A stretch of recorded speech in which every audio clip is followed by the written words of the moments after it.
With the tip of her worn thumbnail, Elena Hart carved a thin line into the pale wall beside her bunk. It was barely visible, but to her, it marked survival. Day 1095. Tomorrow would be day 1096, the morning she would finally walk out. The cell smelled of cold metal and old concrete, but Elena no longer noticed. She sat upright on the narrow mattress, calm and deliberate. 3 years earlier, she had lived in a sunlit apartment overlooking the city, known as a successful executive's wife. Now she was simply a case number. Strangely, she felt no fear. Prison had stripped away her illusions, her softness, and her dependence on others' approval.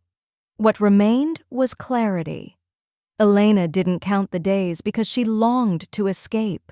She counted them because each mark proved she had endured, adapted, and learned. Freedom was no longer an emotion. It was a plan.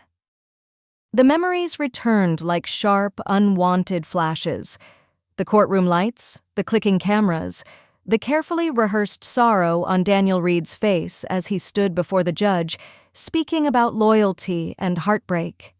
Beside him, Lena Moore sat quietly, pale and fragile, presented as a victim of a tragic accident. A fall, conflicting testimony, missing footage at the exact moment it mattered most. Every detail had been arranged to tell one convincing story. Elena barely spoke during the trial. Her silence was interpreted as guilt. When the judge's gavel struck, the sound echoed through her chest, final and absolute. In that instant, Elena understood something chilling. This was never about emotion or love. It was about control, leverage, and money. Her freedom had been exchanged for convenience, signed away by people who never intended to look back. During the first months of confinement, Elena believed the visits meant reconciliation. Daniel arrived with gentle words and measured regret. Lena followed with soft apologies and rehearsed concern. But over time, the pattern revealed itself. Every visit circled back to paperwork, approvals, and signatures Elena refused to give. When kindness failed, pressure replaced it.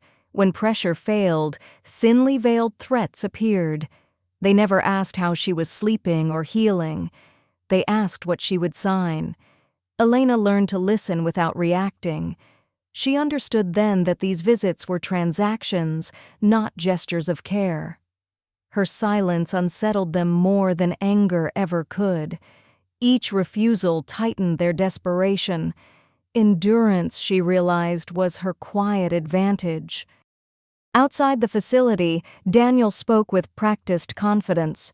He assured Lena that Elena's past would silence her credibility. The return would look generous and public, framed as reconciliation and concern.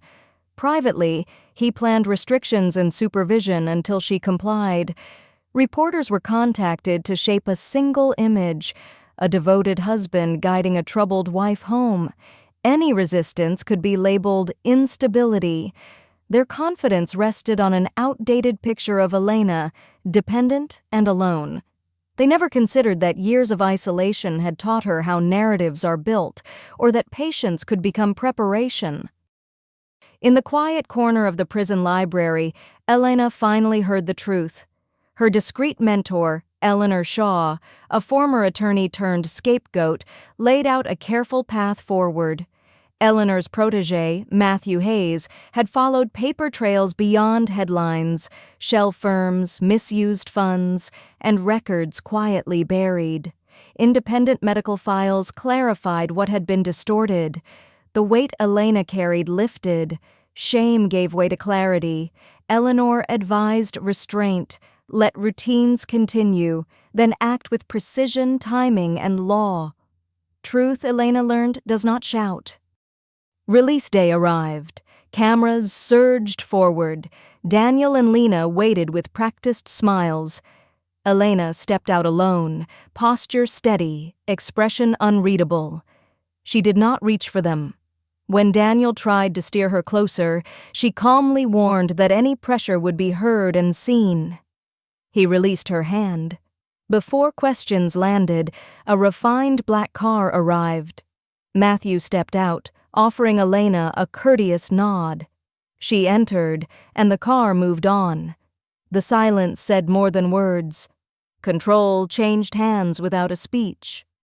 Inside a quiet residence arranged for privacy, Elena reviewed the documents with calm precision. Each page corrected a decision once made in trust and later abused. She formally revoked Daniel's authority, restored her controlling stake, and approved a temporary asset freeze to protect the company during a lawful review. The room remained silent as signatures dried. There was no satisfaction, only focus. Elena even allowed a routine transaction to advance just far enough to reassure him, knowing confidence would dull his caution. Timing mattered more than speed. When the final approvals closed, access ended without drama, excuses, or negotiation. The system responded instantly as designed. Elena understood then that real power is quiet. It does not shout or threaten. It documents, verifies, and executes. Ink replaced anger. Procedure replaced confrontation. Authority replaced pleading. What once felt unreachable was now undeniable. By choosing patience over impulse, Elena transformed restraint into leverage. Nothing was taken back by force. Everything was reclaimed by right, precision, and preparation. That evening, at an elite restaurant, Daniel performed devotion while Lena offered a rehearsed cover story. The cards failed, again and again. A call confirmed what could not be denied. Accounts frozen. A transfer canceled. Leadership reassigned. Across the street, a screen shifted to breaking news. Elena appeared at a podium, composed, announcing restructuring and an independent audit. Admiration curdled into discomfort. The move was public. The outcome unmistakable. With court authorization, Elena returned to the property registered in her name. Officers supervised a lawful eviction, while records separated personal belongings from company assets. Within days, Daniel's lifestyle compressed into temporary quarters, marked by repossessions he could no longer delay. Pressure exposed fractures.